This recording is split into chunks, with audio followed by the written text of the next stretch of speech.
بس میری نگاہوں میں قصر شاہ عالی ہے، بس میری نگاہوں میں قصر شاہ عالی ہے، ان کا سبز گنبد ہے اور سنہری جالی ہے، ان کا سبز گنبد ہے اور سنہری جالی ہے، بس میری نگاہوں میں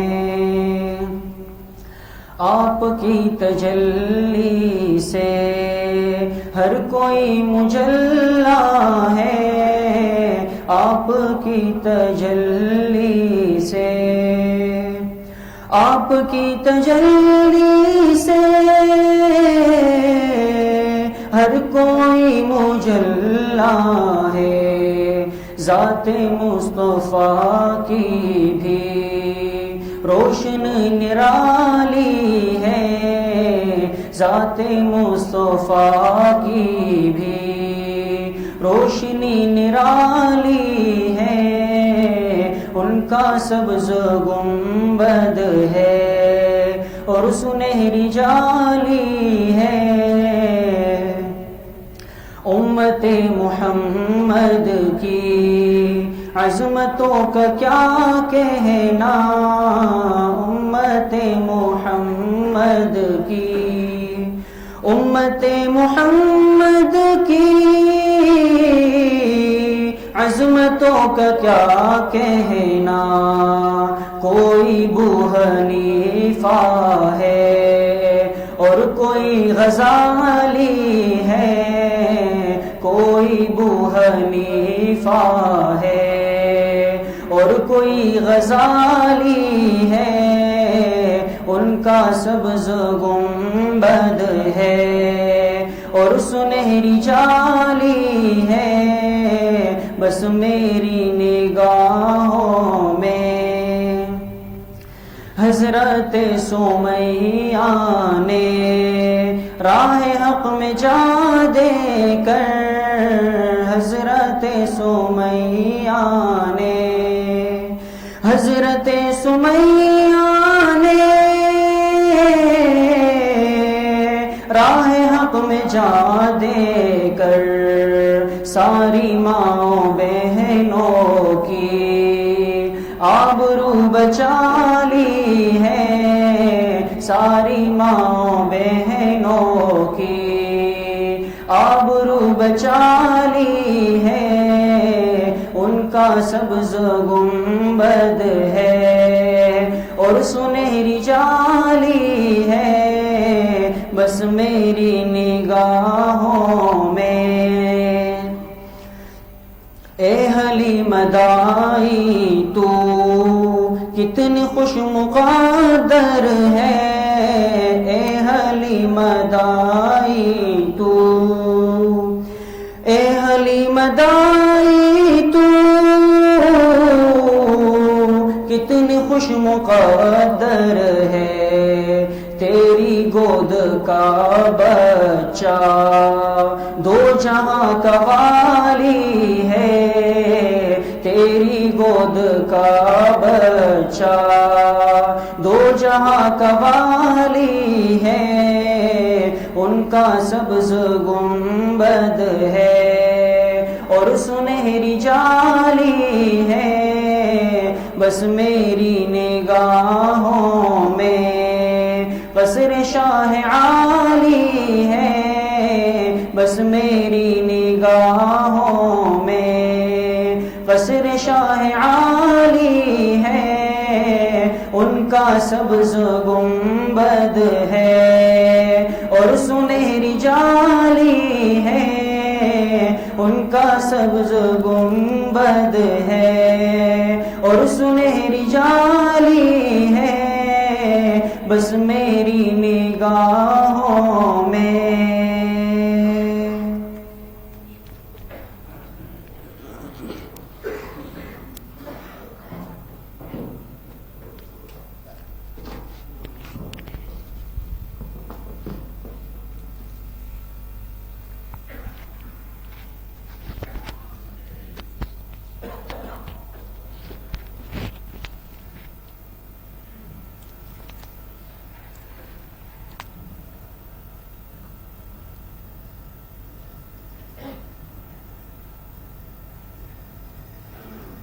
بسم اللہ الرحمن الرحیم الحمد للہ وکفا وسلام علی عباده الذین اصطفى خصوصا علی سید الرسل وخاتم الانبیاء وعلى آلہ واصحابہ الاتقیاء اما بعد فاعوذ باللہ من الشیطان الرجیم بسم اللہ الرحمن الرحیم یا ایہا الذین آمنوا انما المشرکون نجس فلا يقربوا المسجد الحرام بعد عامهم هذا وقال رسول الله صلى الله عليه وسلم تعلموا الفرائض والقرآن وعلموا الناس فإني محبوس یا رب صل وسلم دائما ابدا على حبیبک خیر الخلق كلهم.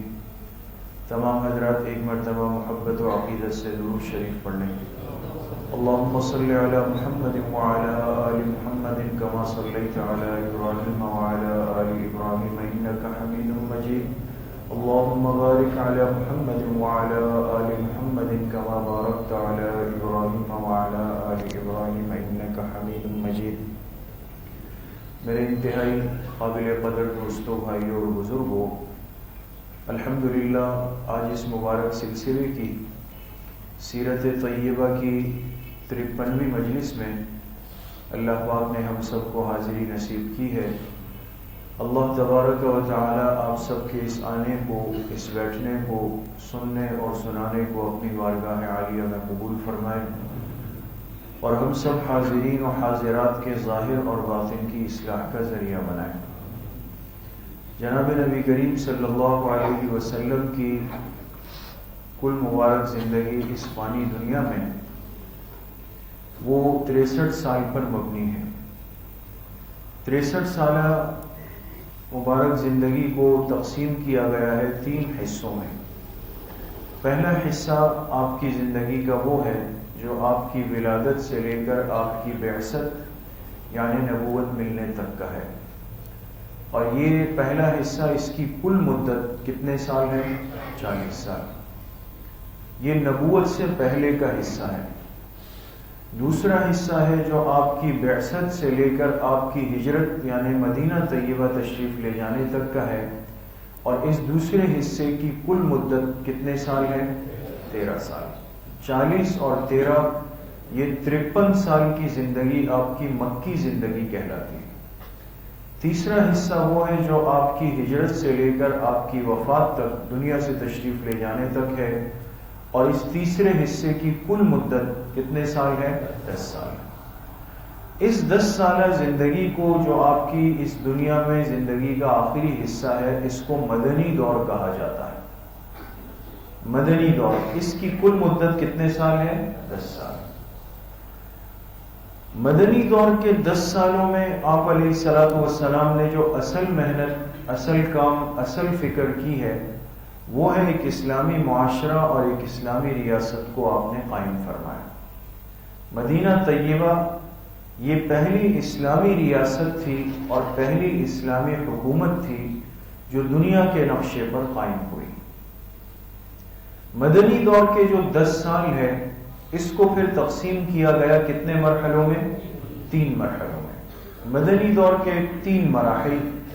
پہلا مرحلہ جو خطرات اور ان کا مقابلہ، اور اس کی کل مدت کتنے سال تھی؟ 5 سال 8 مہینے، اور یہ بڑی قربانیوں والا مرحلہ ہے. دوسرا مرحلہ ہے فتح کی ابتدا اور آثار.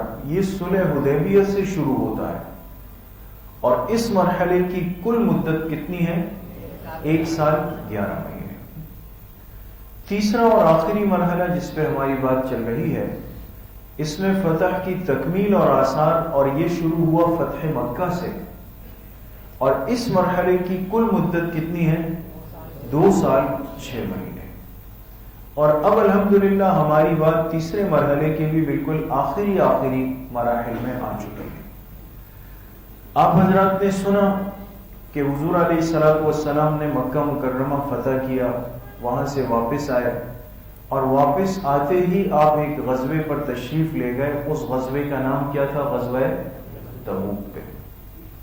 اور یہ انتہائی ایک مشکل غزوہ تھا، اس لیے کہ 650 کلومیٹر دور ہے مدینہ طیبہ سے تبوک، اور پھر سخت گرمی، صحابہ مکہ سے تھکے ہوئے پہنچے ہیں، کھجور کی فصلیں تیار تھی، سارے اعذار اور مجبوریاں موجود تھی، لیکن جب حضور علیہ السلام کا حکم آیا تو کوئی صحابی آپ کے حکم کے بعد پیچھے نہیں رہا، سوائے 3 مخلص صحابہ کے، ان کا تذکرہ آپ کے سامنے پچھلی مجلس میں آ گیا۔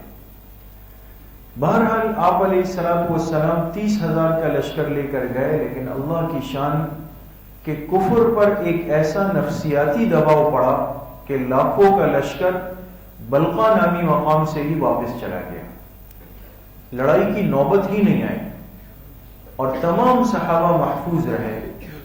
ہاں اتنا ضرور ہوا کہ آپ علیہ السلام جب تبوک پہنچے تو اطراف کے جتنے علاقے تھے، بعض جگہ اپنے صحابہ کو بھیجا، بعض دفعہ وہ خود آئے اور وہ سب اسلامی ریاست میں شامل ہو گئے، مسلمان نہیں ہوئے۔ ان 2 باتوں میں فرق ہے، ایک ہوتا ہے اسلام قبول کر لینا اور ایک ہوتا ہے اسلامی ریاست کا حصہ بن جانا۔ آپ علیہ السلام کے پاس 30,000 صحابہ موجود تھے اور 1,00,000 عیسائی شکست کھا کر میدان سے بھاگے ہیں، کتنا رعب پڑا ہوگا۔ آپ چاہتے تو ایک قبیلہ بھی کافر نہیں رہتا، سب کے سروں پہ تلوار رکھ دی جاتی کہ کلمہ پڑھو ورنہ ابھی گردن الگ کر دیتے، لیکن کسی جگہ آپ کو نہیں ملے گا کہ اتنی طاقت تک پہنچنے کے باوجود بھی کسی پر اسلام لانے میں زبردستی کی گئی۔ اس سے بڑھ کر اسلام کے امن کا پیغام کیا ہو سکتا ہے، وسعت کا پیغام کیا ہو سکتا ہے۔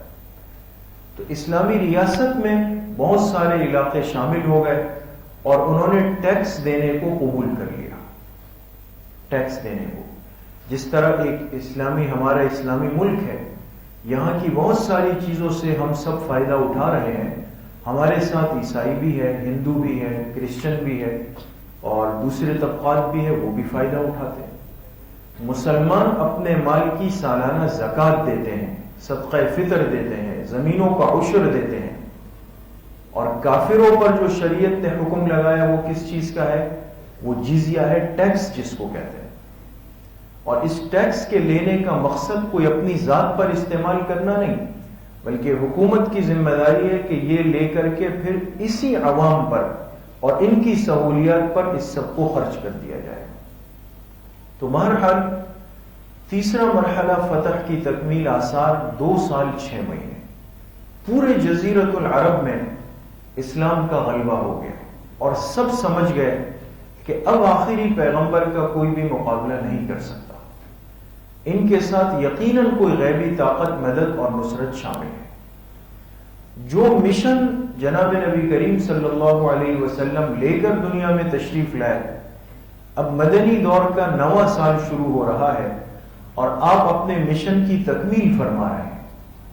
مشن کیا تھا؟ کہ اللہ کا پیغام اللہ کی مخلوق تک پہنچایا جائے۔ بہت غور سے سنیں دوستو، مشن کیا تھا؟ اللہ کا پیغام اللہ کی مخلوق تک پہنچایا جائے اور اللہ کی مخلوق آزادی کے ساتھ فیصلہ کر سکے، آزادی کے ساتھ۔ مجھے اللہ کے اس دعوت کو قبول کرنا ہے، میں دین اسلام میں شامل ہو جاؤں، یہ فیصلہ ایک انسان آزادی کے ساتھ کرے، ضمیر کی آواز کے ساتھ کرے، یہ حضور علیہ السلام کا دنیا کا مشن ہے۔ اس لیے کہ دنیا میں بہت سارے لوگ اس وقت بھی ایسے ہیں دنیا میں کہ جو اپنا فیصلہ آزادی سے نہیں کر پا سکتے، ان پر ظالم حکمران مسلط ہوتے ہیں، ظالم لوگ مسلط ہوتے ہیں جو ان کو مجبور کر دیتے ہیں کہ اگر تم نے اسلام کا نام لیا، کلمے کا نام لیا، قرآن کا نام لیا، پیغمبر کا نام لیا تو مٹا دیں گے تم۔ سمجھ لیں، اس دین اسلام کا جو اصل مشن ہے وہ کیا مشن ہے؟ اللہ کا پیغام اللہ کی مخلوق تک پہنچ جائے اور پھر اللہ کی مخلوق اپنا فیصلہ آزادی سے کر سکے۔ اس میں وقت تو بہت لگا، اس محنت میں وقت تو بہت لگا۔ آپ نے دیکھا مکہ میں کیا حالات تھے، صحابہ کے ساتھ کیا سلوک ہوا، کتنے ظلم ان پر کیے گئے، وہ سب آپ کے سامنے آئے تفصیل سے دوستو۔ پھر مدنی دور شروع ہوا، شروع کے 6 سال کتنی تکلیفیں رہی. یہ سب مشکلات کیوں تھی؟ کہ اللہ کی مخلوق آزادی سے فیصلہ نہیں کر سکے. لیکن بہرحال جب محنت ہوئی، کوشش ہوئی، اللہ کی مدد آئی، اب جا کر مدنی دور کا 9واں سال ہے، وہ وقت آیا کہ حضور علیہ السلام کا مشن مکمل ہو رہا. اب پوری دنیا کے لوگ اپنے ضمیر پر آزادی سے فیصلہ کر رہے ہیں. اس کلمے پر، اس دعوت پر، ضمیر کی آواز پر لبیک کہتے ہوئے آئے. لہذا یہ وہ سال تھا جس کو کہا گیا عام الوفود. عام الوفود، وفود یعنی وفد، ایک جماعتیں بن کر اب پوری دنیا سے حضور کی خدمت میں خود آ رہی ہے. اور لوگ مدینہ طیبہ آ کر، مسجد نبوی میں آ کر آپ کے ہاتھ پر فوج در فوج اسلام کے اندر داخل ہو رہے. تو آج کی مجلس مشن کی تکمیل کے بارے میں دیکھیں. اس میں 3 باتیں ہیں. آپ علیہ السلام کا مشن اب مکمل ہوا، اب مخلوق فیصلہ کرنے میں آزاد ہو گئی. ہم آزادی سے اس دین کو قبول کریں گے. تو عام الوفود ہے. اس سال پوری دنیا کے اطراف سے، آپ ابھی دیکھ لیں گے کچھ دیر کے بعد، اور علماء نے سیرت کی کتابوں میں مختلف روایات سے جمع کر کے جو خلاصہ نکالا ہے، تقریباً اس سال 109 وفد آئے ہیں. 109 جماعتیں دنیا سے آئی ہے اور جنہوں نے اسلام کو قبول کیا. ان میں سے چند کا تذکرہ آپ کے سامنے آج کی مجلس. تو یہ سال تھا عام الوفود کا. وفد کہتے ہیں کسی بھی قوم کے معزز اور ذمہ دار لوگ اپنی ضرورت کو پورا کرنے کے لیے کسی کی خدمت میں آ جائیں. تو وفود اس سال آئے، اس لیے اس سال کو کہتے ہیں عام الوفود. ایک بات. دوسرا، اب آپ علیہ السلام نے ایک نظام بنایا تعلیم و تربیت کا، اس لیے کہ امت کو صرف کلمہ پڑھانا مقصود نہیں ہے، ان کو جوڑ کر رکھنا مقصود ہے. اور امت جڑتی ہے صحیح علم اور صحیح تربیت کے ساتھ. آپ نے ایک نظام بنایا تعلیم و تربیت کا. تیسرا، انتظامی معاملات، کہ لوگوں کی ضروریات پوری ہو سکے، آپس کے اختلاف سے بچ سکے، کسی پر ظلم نہ ہو سکے. اگر ظلم ہو تو مظلوم کی فریاد رسی کون کرے گا؟ اس کے لیے آپ نے ریاست کا بھی ایک نظام ہے. یہ کتنی باتیں ہو گئی؟ 3 باتیں آج کی مجلس. جی، عام الوفود. یہ سال تھا وفود کے آنے کا. پوری دنیا سے وفد آئے. 60 افراد، 30 افراد، 7 افراد، 5 افراد، اس سے زیادہ، اس سے کم، مختلف تعداد. اور آپ کے سامنے ابھی نقشہ آئے گا کہ ایک ایک کونے سے لوگ ایسے کھنچتے ہوئے آئے جیسے مقناطیس آتا ہے. اب لوگ آزادی سے اپنے دل کی آواز پہ فیصلہ کر رہے تھے. لیکن اب یہ سب لوگ حضور کے پاس مدینہ آئیں گے، مسجد نبوی آئیں گے. اب آپ دیکھیں دوستو سیرت کی زندگی سے کہ آنے والا جب طلب لے کر آئے، مہمان بن کر آئے، تو حضور علیہ السلام کی زندگی سے آپ کو کیا سبق ملتا ہے؟ ہمیں آنے والے مہمان کے ساتھ کیا سلوک کرنا ہے. ایک تو اکرام اور مہمان نوازی کا نظام ہوا. خود حضور علیہ السلام بھوکے ہوتے، صحابہ فاقے سے ہوتے، لیکن کوئی مہمان ایسا نہیں ہوتا تھا کہ جس پہ فاقہ گزر جائے. اپنے تقاضے کو دباتے تھے، اپنے بیوی بچوں کی بھوک برداشت کرتے تھے. لیکن آپ نے فرمایا کسی صحابی کو کہ میرے مہمان ہیں، صحابی جا کر اپنے بچوں کا کھانا لا کر مہمانوں کے سامنے رکھتے تھے. ایک نظام بنا مہمان نوازی کا، اکرام کا. صحابہ خدمت میں مقرر ہوئے اور مسجد نبوی کے صحن میں خیمے لگائے گئے. اور جب آپ کو پتہ چلتا کوئی وفد آیا ہے تو آپ اپنا خوبصورت لباس اور جبہ زیب تن فرماتے اور ایک معزز لباس پہن کر آ کر مہمانوں سے ملاقات کرتے تھے. یہ مہمان سے ملاقات کا حق ہے کہ انسان خوش دلی سے آئے، اچھے کپڑوں میں آئے، پھر ان کی خدمت کے لیے ساتھی مقرر کرے. تو زبردست ایک نظام قائم ہوا کہ بھئی کوئی ساتھی پریشان نہ ہو. اکرام اور مہمان نوازی کا پورا نظام بنایا گیا. پھر تعلیم و تربیت کا نظام غور سے دیکھیے گا. اب دنیا سے لوگ آ رہے ہیں، کوئی مشرک تھا، کوئی عیسائی تھا، کوئی یہودی تھا، طرح طرح کے لوگ آئے ہیں ان وفود کے اندر۔ آپ نے تعلیم و تربیت کا کیا انتظام کیا؟ آپ نے صحابہ سے فرمایا کہ کسی کو مسجد نبوی کے حلقوں میں زبردستی نہیں لانا۔ یہ بھی سمجھ لیں، آج ہمارے اندر ایک کمزوری بعض دفعہ کیا ہوتی ہے کہ ایک آدمی کو ہم یہ سمجھتے ہیں کہ شاید یہ دین کو لے لے گا، اب اس کا کوئی تقاضا ہے، ضرورت ہے یا ذوق نہیں ہے، لیکن اس کو زبردستی میں نے پکڑا کہ آ کر 1-2 گھنٹے میرے ساتھ بیٹھ جاؤ، میرے ان مسائل کو سنو۔ سیرت کا یہ طریقہ نہیں ہے۔ آپ نے خیمے اس انداز سے لگائے کہ ان کو مسجد نبوی کے اندر کی مجلسیں اور حلقے مکمل نظر آئے، کسی کو اندر نہیں بلایا گیا کہ آپ آئیں ذرا ہماری بات۔ آپ نے فرمایا ان کو باہر رہنے دو، اپنے معمولات اندر پورے کرو۔ اب 5 وقت مسجد نبوی میں نماز کے لیے صحابہ آتے، وضو کرتے، صفوں میں کھڑے ہوتے، حضور رکوع میں جا رہے، پوری جماعت رکوع میں، حضور سجدے میں، پوری جماعت سجدے میں۔ یہ حیران ہو جاتے کہ یہ کیسے لوگ ہیں اور کتنے فرما بردار ہیں اپنے پیغمبر کے۔ اس تعلیم و تربیت نے جس کو صرف دیکھا گیا، شرکت نہیں ہوئی ان مجلسوں میں، باہر سے دیکھا گیا، لیکن ہزاروں لوگوں کی زندگیاں اس کو دیکھ کر بدل گئی، صحابہ کو دیکھ کر۔ پھر تیسری بات یہ ہوئی کہ اسی سال، یہ 9 ہجری کا سال تھا، کہ اللہ پاک کی طرف سے حج کی فرضیت اور حج کے احکامات نازل ہوئے۔ کس سال میں؟ سن 9 ہجری یہ حج کی فرضیت ہوئی۔ آپ علیہ السلام خود تشریف نہیں لے گئے، بلکہ کس کو بھیجا؟ حضرت ابوبکر صدیق رضی اللہ عنہ کی عمارت میں حج ہوا اور ایک اعلان ہوا۔ کیا مطلب؟ آپ نے ایک جماعت حج پہ روانہ فرمائی، خود حج پہ آپ پہلے سال تشریف نہیں لے گئے، حضرت ابوبکر کو امیر بنایا کہ آپ جائیں اور حج کر کے آ جائیں۔ اب سوال یہ ہے کہ حضور علیہ السلام نے حج کی فرضیت کے بعد اول وہلہ میں پہلی ہی مرتبہ حج کیوں نہیں فرمایا؟ حالانکہ باقی تمام عبادات میں آپ پہلے تھے، صحابہ آپ کے بعد تھے، ایسا ہی ہے۔ لیکن حج میں آپ دیکھیں گے حضرت ابوبکر کو پہلے بھیجا، آپ جائیں، خود نہیں گئے۔ خود کب گئے؟ آئندہ سال، ہماری جو اگلی مجلس ہوگی وہ اسی حجۃ الوداع پر ہے۔ حضرت ابوبکر امیر بن کر گئے، کیوں گئے؟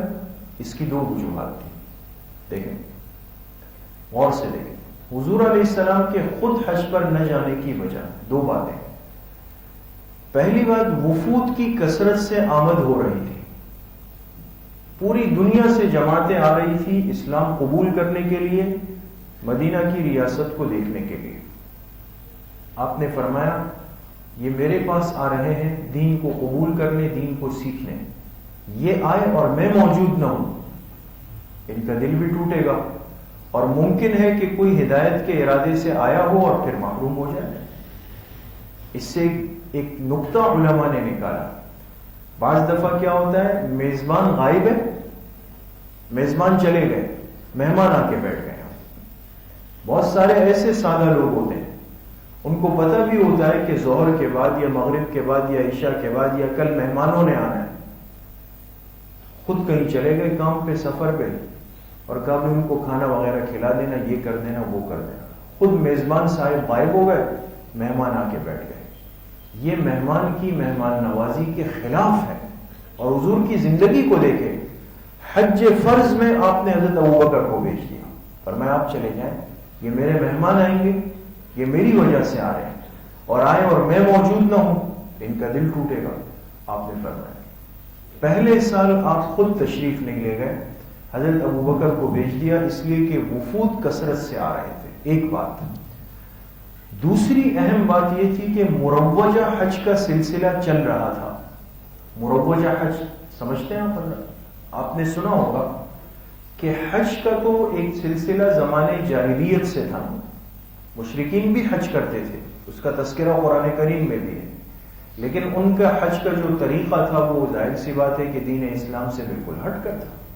اس میں بہت زیادہ خرابیاں تھیں، کوتاہیاں تھیں، کمزوریاں تھیں۔ اور ایک بہت بڑی کمزوری اس میں کیا تھی کہ یہ لوگ خانہ کعبہ کا طواف برہنہ بے لباس ہو کے کرتے تھے مشرکین، اور کہتے تھے کہ بھئی ہم لباس اس لیے نہیں پہنتے کہ اس لباس میں تو بہت سارے گناہ کیے ہم نے، تو اللہ کے گھر کا طواف اس میں کیسے کر لیں۔ شیطان جب عقل مار دیتا ہے انسان پھر منطق سے فیصلے کرتا ہے، اپنے لیے غلط فیصلے۔ تو ایک مروجہ سلسلہ چل رہا تھا، یعنی وہاں کا ماحول مناسب نہیں تھا، اس لیے آپ علیہ السلام نے کیا کیا، پہلے حضرت ابوبکر صدیق کو صحابہ کے ساتھ بھیجا تاکہ وہاں کے ماحول کو ترتیب دے دیا جائے۔ اس سے علماء نے لکھا کہ اگر کسی جگہ پر ماحول نامناسب ہو، عجیب و غریب ہو، تو کوئی صاحب مرتبہ صاحب علم آدمی خود نہ جائے، اپنے کسی چھوٹے کو وہاں پہلے بھیج دے کہ بھئی دیکھ کر آؤ میرے لیے اس جگہ جانا بیٹھنا شریک ہونا مناسب بھی ہے یا نہیں۔ وہ جا کے وہاں سے اطلاع دے کہ بھئی حضرت یہاں تو ویڈیو بن رہی ہے، یہاں تو گانے چل رہے ہیں، تو نہ جائے۔ سمجھ گیا آپ؟ یا یہ کہ وہ جائے اور کہے کہ بھئی اگر آپ لوگ چاہتے ہیں کہ فلاں آئیں تو یہ ساری چیزیں بند کر دیں آپ لوگ، وہ کہے بھئی ہم نے بند کر دی، اب حضرت تشریف لے جائے۔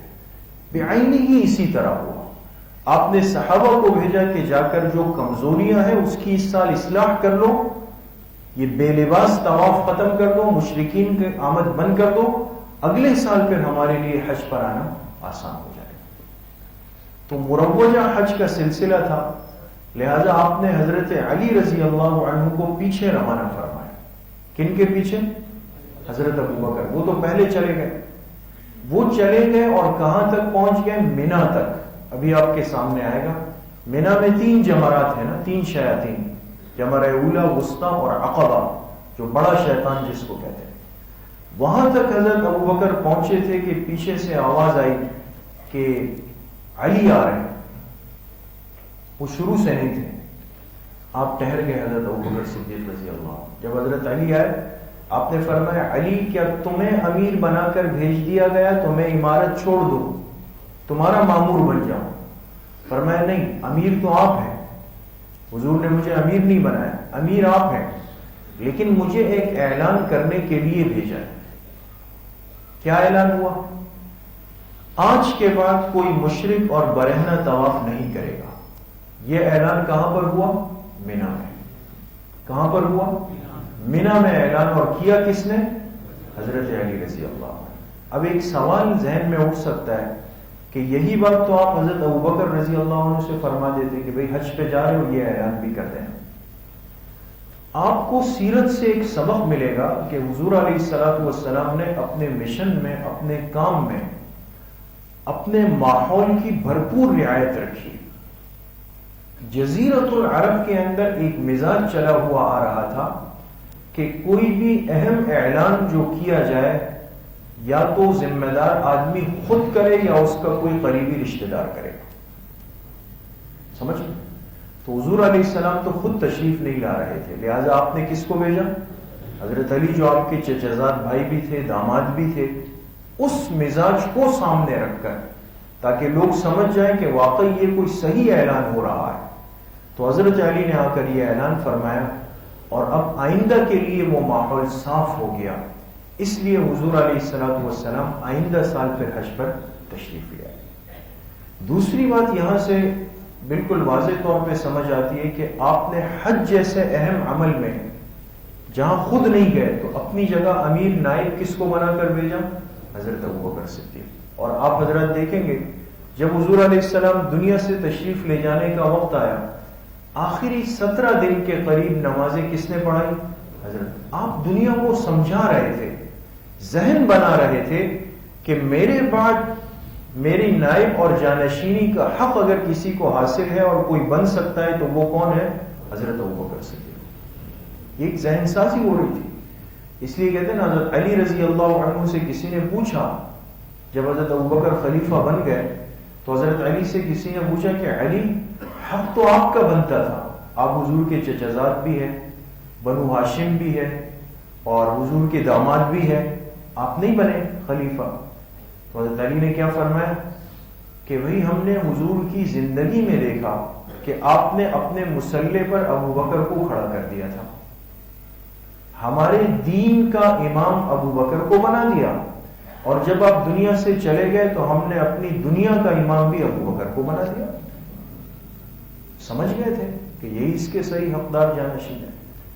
تو آپ علیہ السلام اس سال خود تشریف نہیں لے گئے، حضرت ابو بکر رضی اللہ عنہ تشریف لے گئے، اور آپ وفود کے استقبال اور رہنمائی کے لیے خود مسجد نبوی میں بیٹھ گئے۔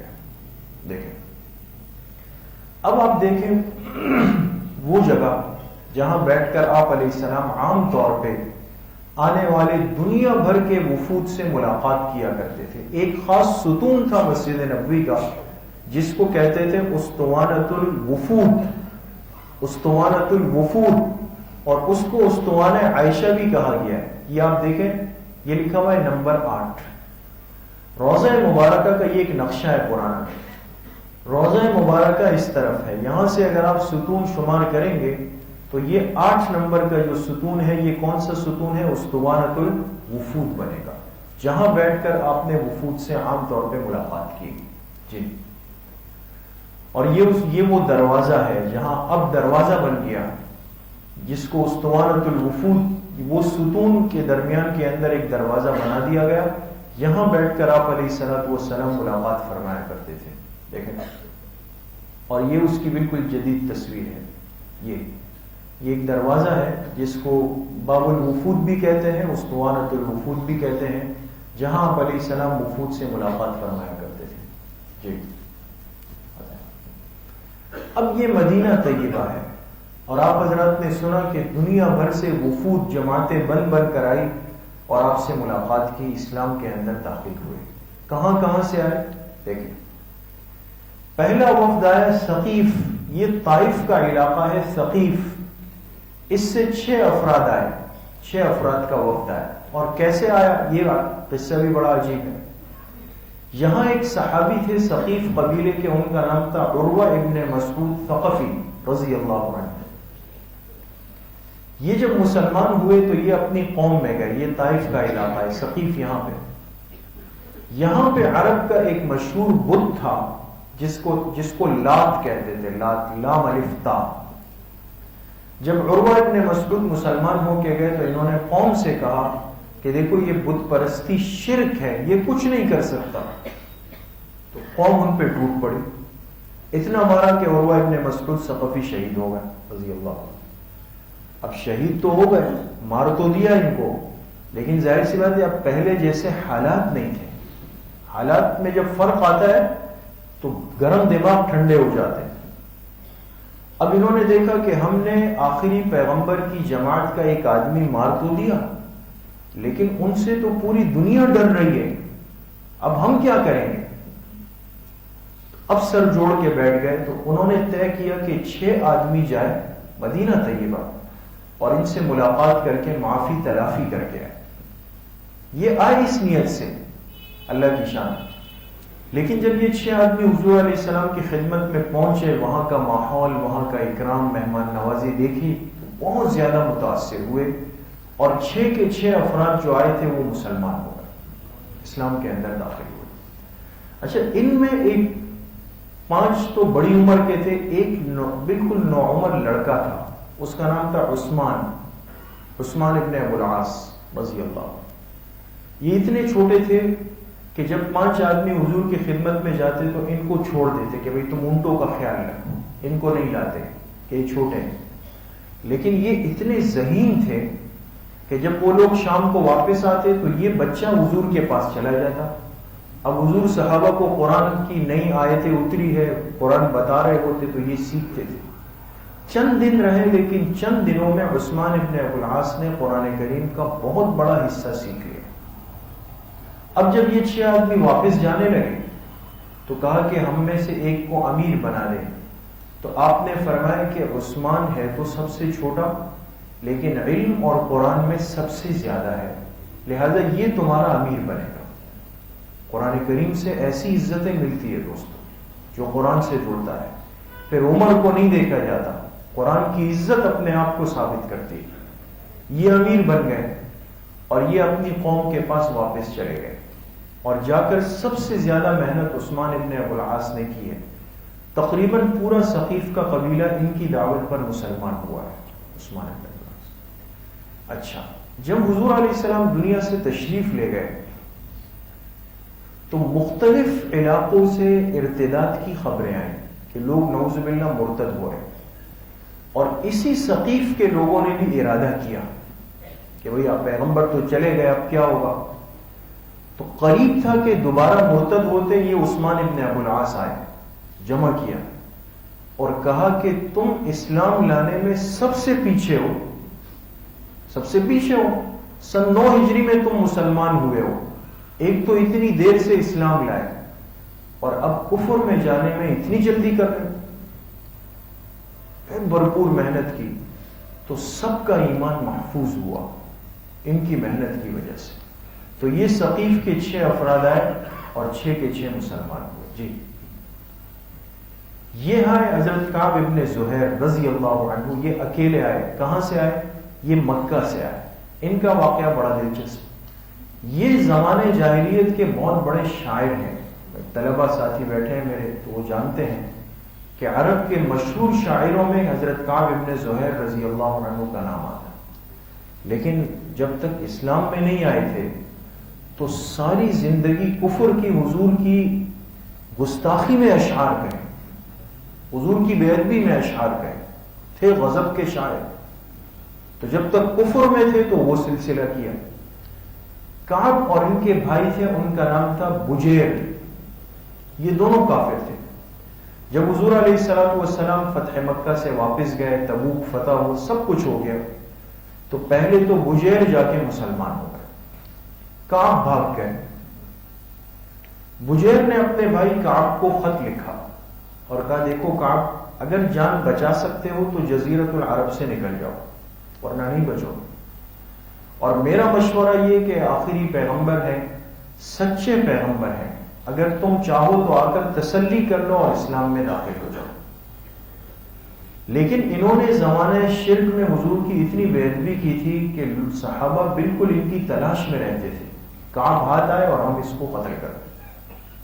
ایک دن چھپتے چھپاتے آئے حضور کی خدمت میں، لیکن پتہ تھا کہ کسی نے پہچانا تو خیر نہیں ہے، تو چہرے کو باندھ دیا جیسے ڈاٹا باندھتے ہیں، چہرہ چھپا لیا اور فجر کی نماز میں آئے اندھیرے میں، اور نماز کے بعد بیٹھ گئے جیسے ایک سائل مسئلہ پوچھنے کے لیے بیٹھتا ہے، اور پوچھا کہ ایک سوال ہے کہ اگر کوئی شخص بہت زیادہ گناہ کر چکا ہو لیکن اگر وہ توبہ کرنا چاہے تو کیا اس کی توبہ ہو سکتی ہے؟ آپ نے فرمایا ہاں، چاہے کتنے گناہ ہو، اگر وہ کلمہ پڑھ لیں، میری لائی ہوئی دعوت کو قبول کر لے سچے دل سے، تو اللہ اس کی ساری زندگی کے گناہوں کو معاف کر دیں گے۔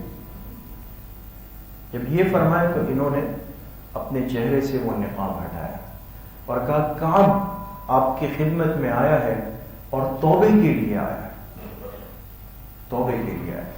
آپ نے ان کو کلمہ پڑھایا۔ ایک انصاری صحابی دیکھ رہے تھے، انہوں نے شور مچایا کہ کعب ابن زہیر آیا ہے، اب نہیں چھوڑنا اس کو۔ صحابہ آئے، آپ نے فرمایا نہیں، میں اس کی توبہ، اس نے میرے ہاتھ پہ توبہ کی ہے، اس کو معافی دے چکا ہوں، کوئی بھی اس کو ہاتھ نہیں لگائے گا۔ یہ کعب ابن زہیر جس نے زمانے کفر میں حضور کے خلاف اشعار کہے، اب جب مسلمان ہوئے اب باقی ساری زندگی حضور کی تعریف میں اشعار کہے، اور ان کا مشہور قصیدہ ہے جو اہل عرب میں عام ہے، جس کو بان السعاد کہتے ہیں، بانت سعاد القلب اليوم مفتول۔ انہوں نے وہ قصیدہ حضور کی شان میں آپ کی مجلس میں بیٹھ کر پڑھا اور آپ کو اتنا پسند آیا حضور علیہ السلام کو کہ آپ نے اپنے جسم مبارک پر پڑی ہوئی چادر تھی وہ ان کو ہدیے میں دے دی، حضرت کعب۔ تو یہ خوش ہوئے، اس لیے اس قصیدے کو بھی قصیدہ بردہ کہا گیا۔ ایک تو علامہ بوصیری رحمہ اللہ کا ہے نا، وہ قصیدہ بردہ شریف الگ ہے۔ کعب ابن زہیر کا جو قصیدہ ہے بان السعاد، اس کو بھی قصیدہ بردہ کہا گیا ہے، اور اس کے اشعار بھی حضور کی شان میں بڑے عجیب و غریب ہیں۔ بہرحال یہ بھی مسلمان ہوگا۔ جی، تیسرا وفد آیا بہت بڑا، یہ وفد عبد القیس۔ یہ کہاں سے آیا؟ یہ عبد القیس یہ بحرین کا علاقہ تھا، یہاں یہ قبیلہ تھا، یہاں سے 40 افراد آئے۔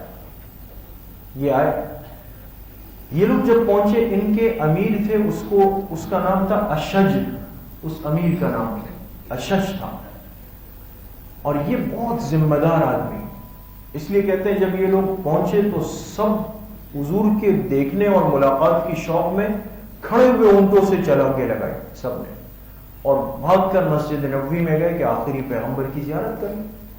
یہ نہیں گئے اشد، اس نے کیا کیا، سب کے اونٹوں کو جا کر باندھا تسلی سے، پھر سامان جمع کیا، پھر اپنے کپڑے نکالے، غسل کیا، نئے لباس پہن کر حضور کی خدمت میں آئے۔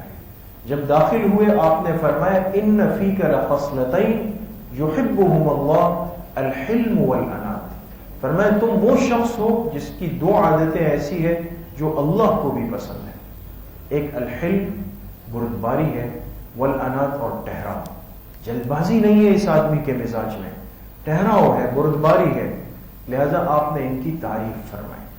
ہر جگہ جانے کے اپنے آداب ہوتے ہیں، اور پھر جب انسان بڑوں کی مجلس میں جاتا ہے تو صاف ستھرا ہو کر جانا چاہیے۔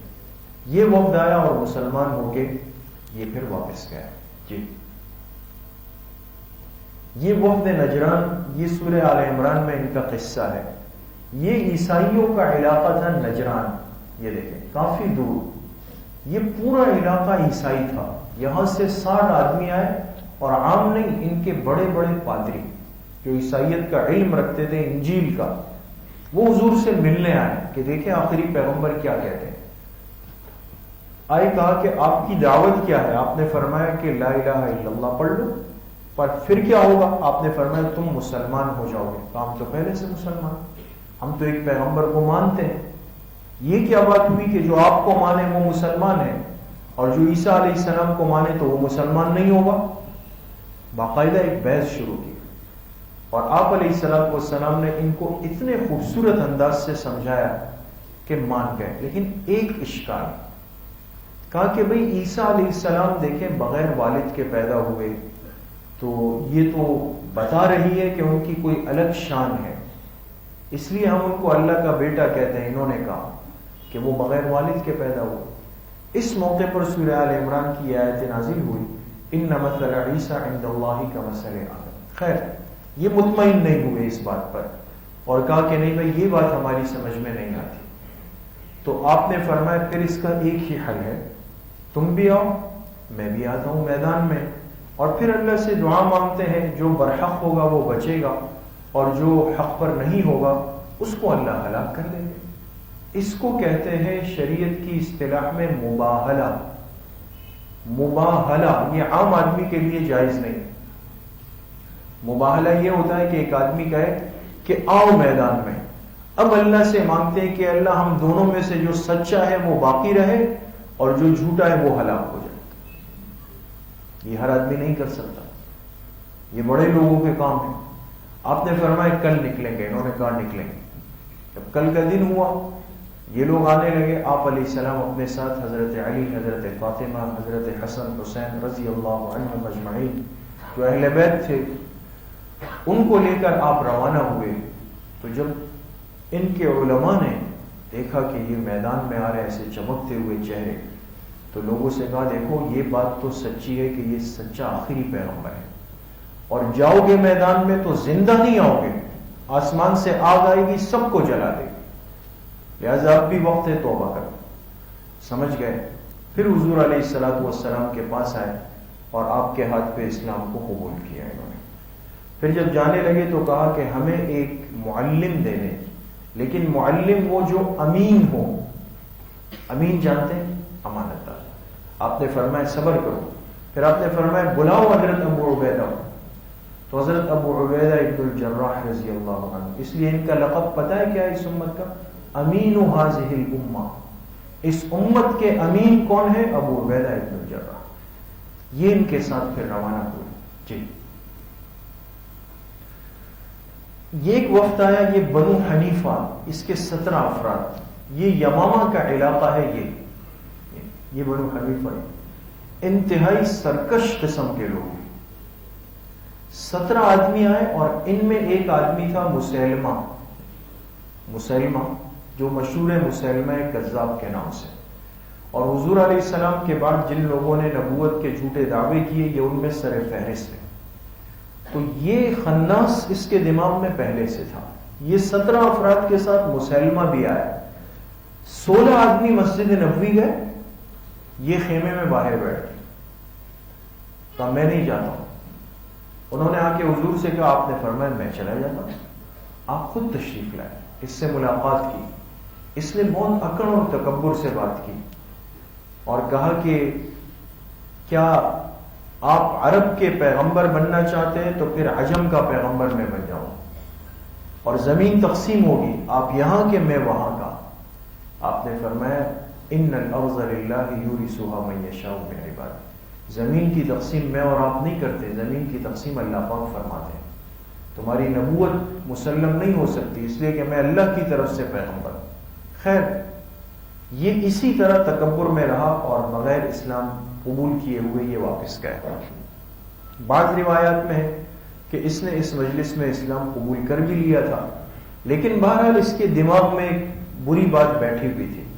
اس لیے حضور کے انتقال کے بعد جو حضرت ابوبکر رضی اللہ عنہ کے زمانے میں جو یمامہ کے خلاف جہاد ہوا, اس میں یہ مسلمہ کذاب مارا گیا, اور مارا گیا حضرت وحشی ابن حرب رضی اللہ عنہ کے ہاتھ سے, جنہوں نے حضرت حمزہ کو شہید کیا تھا. تو یہ 17 افراد وفد بنو حنیفہ میں آئے تھے. جی, اب اس کے علاوہ بہت سارے, یہ عدن کا علاقہ ہے, بالکل جزیرۃ العرب کا کونا ہے. یہاں سے ایک وفد آپ کے پاس آیا.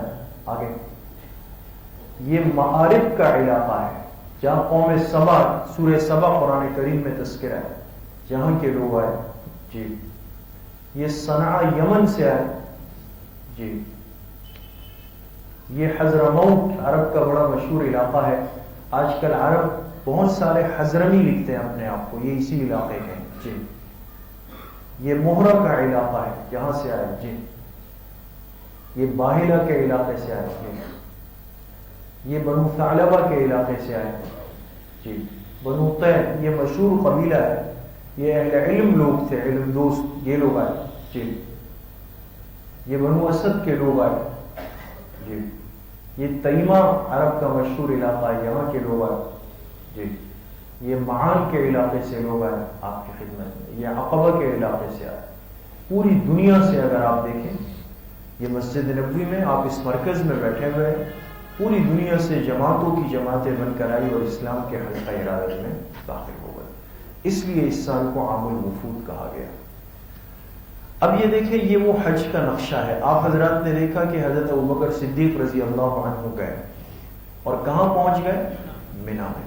مینا گئے تو پیچھے سے حضرت علی آئے اور انہوں نے اعلان فرمایا. جی, یہ دیکھ رہے, یہ وہ مینا کی جو جمرات ہیں, یہ جمرہ اولا, پھر وسطیٰ, پھر عقبہ. یہ وہ شیطان جس کو بڑا شیطان کہتے ہیں, یہ راستہ سیدھا مکہ جاتا ہے.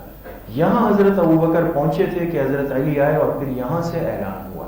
جی, یہ مینا کی آج کل کی تصویر ہے جہاں حضرت علی نے اعلان فرمایا. جی, دوسری بات, آپ نے اس سال ایک تعلیم و تربیت کا نظام بنایا. کس طرح؟ اب ظاہر سی بات ہے کہ پوری دنیا کی جماعتیں آ رہی تھی, لیکن ظاہر سی بات ہے کہ ایک قوم میں 3000 لوگ ہیں, ان کے 10 آدمی آئے تو باقی 2990 کا کیا ہوگا؟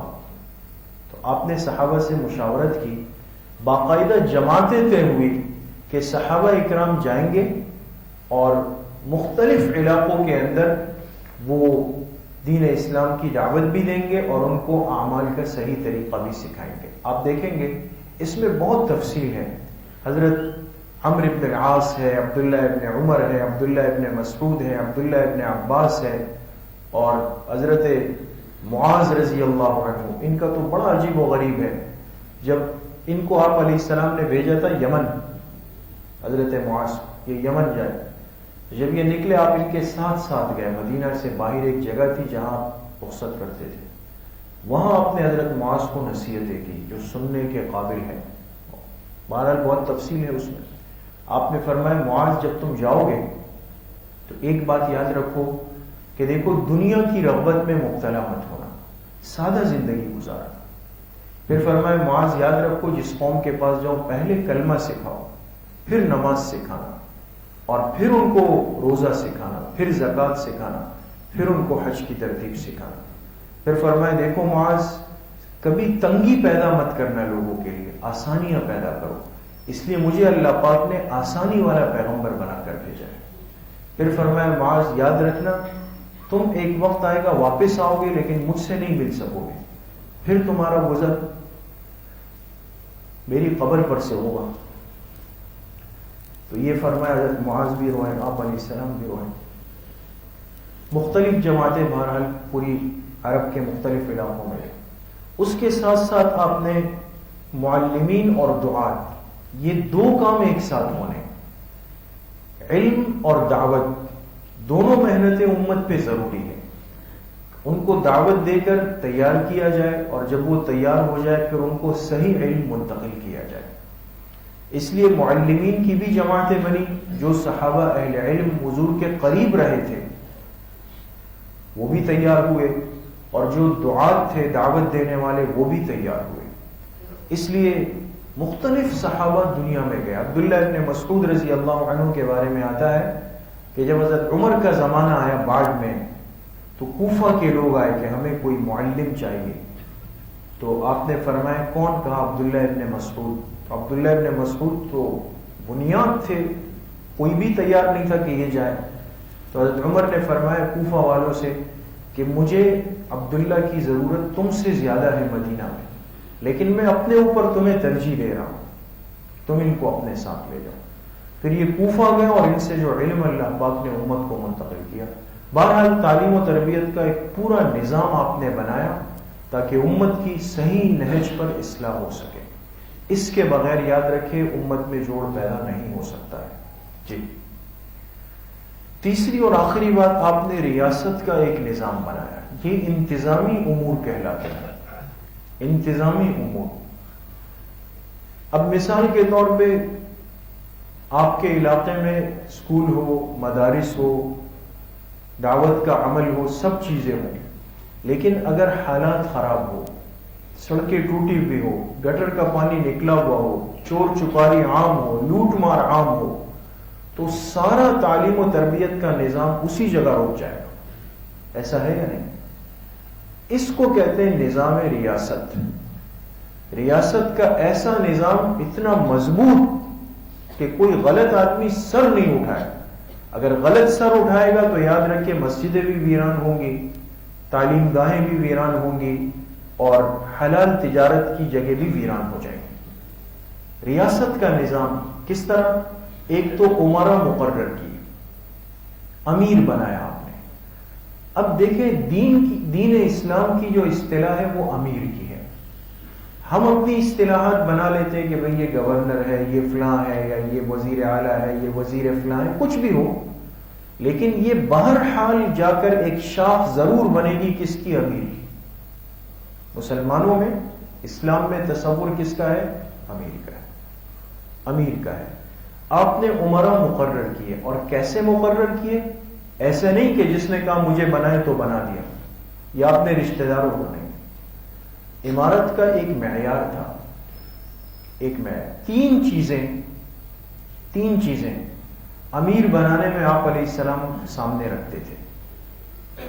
پہلی چیز تھی کہ اس کے پاس دین کا علم کتنا ہے، علم کتنا ہے. دوسری چیز، اس میں شجاعت کتنی ہے، بہادری. اور تیسری چیز، اس میں فیصلے کی صلاحیت کس درجے کی. کتنی چیزیں ہو گئی؟ تین. علم کس درجے کا ہے، بہادری کس درجے کی ہے، فیصلے کی صلاحیت کس درجے کی ہے. جس صحابی میں یہ تین صفات زیادہ نظر آتی آپ اس کو امیر مقرر کر لیتے. اور ظاہر سی بات ہے جب یہ تین صفات والا امیر بنے گا تو وہ ریاست کا ایک خوبصورت مضبوط مربوط نظام بنائے گا. پھر تعلیم بھی صحیح ہوگی، تربیت بھی صحیح ہوگی، دعوت کا کام بھی اچھا چلے گا، علم کا کام بھی اچھا چلے گا. تو بہرحال اب آپ علیہ الصلوۃ والسلام جو مشن لے کر دنیا میں تشریف لائے، وہ مشن اپنے پائے تکمیل تک پہنچا، اور پوری دنیا سے لوگ جوق در جوق آپ کی خدمت میں حاضر ہوئے اور اسلام کو قبول کرنے لگے. یہ ہے پورا وہ نقشہ جو ہماری سیرت کی ابتدائی مجلسوں میں گزر چکا ہے. یہ سارے عرب کے علاقے اندر کے علاقے ہیں دوستو، یہ باہر کے نہیں، یہ اندر کے. یہ مکہ ہے اور یہ مدینہ ہے. یہ اطراف میں سارے علاقے یہ اسلامی ریاست کا حصہ بن کر اسلام کے اندر شامل ہو گئے. جی اب انشاءاللہ آئندہ مجلس 54ویں مجلس کا موضوع ہے حجۃ الوداع سن 10 ہجری. آپ علیہ الصلوۃ والسلام نے اپنی مبارک زندگی میں ایک حج فرمایا. وہ حج کیسا ہوا انشاءاللہ اس کی پوری تفصیل اور ترتیب آئندہ مجلس میں. اللہ پاک ہم سب کو صحیح عمل کی توفیق نصیب فرمائے. وآخر دعوانا الحمد للہ رب العالمین. الحمد للہ رب العالمین والصلاة والسلام علی سید الانبیاء والمرسلین.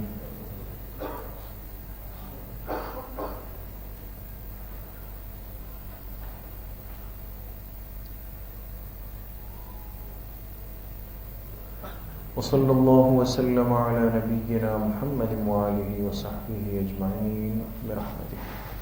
ایک چھوٹا سا اعلان ہے، کل پیر کا دن ہے نا.